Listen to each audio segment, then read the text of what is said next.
कांग्रेस के साथ कुछ भी अच्छा नहीं हो रहा। राहुल गांधी कोशिश तो खूब करते हैं कि मोदी सरकार और पीएम मोदी को घेर लें, लेकिन उनकी पार्टी के नेता ही उनसे अलग राग अलापते हैं। राहुल गांधी और उनके खास जयराम रमेश, सुप्रिया श्रीनेत और पार्टी के दूसरे नेता गांधी के हाँ में हाँ मिला रहे हैं और मोदी सरकार के खिलाफ हमला बोल रहे हैं।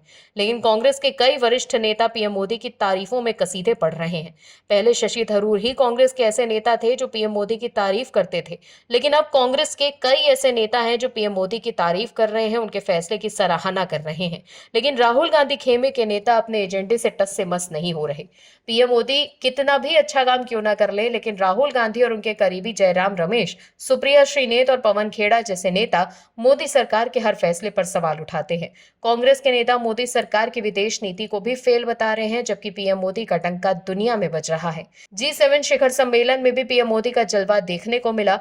वहीं अब अभिषेक मनु सिंघवी, जो सुप्रीम कोर्ट में विपक्षी नेताओं को कानूनी शिकंजे से बचाने के लिए खड़े रहते हैं, जो सिंघवी मोदी सरकार के नए वक्फ कानून के खिलाफ भी सुप्रीम कोर्ट में केस लड़ चुके हैं, वो अब पीएम मोदी की तारीफ कर रहे हैं। क्या है खबर, बताते हैं आपको इस रिपोर्ट में। दर्शकों, सियासत में तारीफ अक्सर चुपके से होती है, लेकिन जब कोई बड़ा विपक्षी नेता खुलेआम पीएम नरेंद्र मोदी की सराहना करे तो खबर बनती है। और अगर ये तारीफ कांग्रेस के सबसे अनुभवी और मुखर चेहरों में से एक जाने जाने वाले अभिषेक मनु सिंघवी करें तो बात और बड़ी हो जाती है। कांग्रेस नेता और राज्यसभा सांसद सिंघवी ने पीएम मोदी की साइप्रस यात्रा की खुलकर सराहना की। सिंघवी ने यह कहा कि पीएम मोदी का अवैध कब्जे के खिलाफ साइप्रस के साथ खड़ा होना एक स्वागत योग्य कदम है और ये संकेत लंबे समय से प्रतीक्षित था। सिंघवी ने आगे कहा, बस बहुत हो गया, अब विस्तारवाद का विरोध जरूरी है। अभिषेक मनु सिंघवी ने एक्स पर लिखा, तुर्की द्वारा साइप्रस की अवैध रूप से कब्जाई गई भूमि पर विचार करने के लिए पीएम नरेंद्र मोदी का कदम स्वागत योग्य है। मैं लंबे समय से इसकी वकालत करता आया हूं, हालांकि देर आए दुरुस्त आए, बहुत हो गया। साइप्रस के साथ खड़ा होना है, संप्रभुता की मांग करें, विस्तारवाद का विरोध करें। दर्शकों, अब सवाल उठता है कि क्या अभिषेक मनु सिंघवी की ये लाइन कांग्रेस के लिए सिरदर्द है? सिंघवी कांग्रेस के लिए सिर्फ सीनियर नेता नहीं, बल्कि वो पार्टी के प्रमुख विधि विशेषज्ञ और रणनीतिकार भी हैं। उनका पीएम मोदी की विदेश नीति पर इस तरह खुलकर समर्थन करना गांधी और पार्टी हाईकमान के लिए राजनीतिक असहजता का कारण बन सकता है, खासतौर पर तब जब कांग्रेस हमेशा मोदी की विदेश यात्राओं को इवेंट मैनेजमेंट कहकर खारिज करती आई है। कांग्रेस के नेता अब एक एक कर जिस तरह से पीएम मोदी की तारीफों में कसीदे पड़ रहे हैं, उससे राहुल गांधी और कांग्रेस की चिंता बढ़ गई होगी।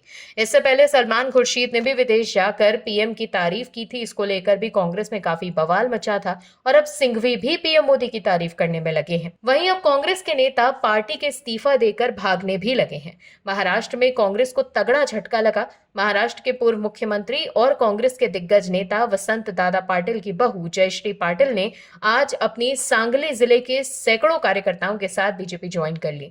इस दौरान महाराष्ट्र के सीएम देवेंद्र फडणवीस, महाराष्ट्र बीजेपी प्रमुख चंद्रशेखर बावनकुले और अन्य नेता उपस्थित रहे। वसंत दादा पाटिल की बहू के कांग्रेस छोड़ने से बीजेपी को काफी फायदा मिलेगा।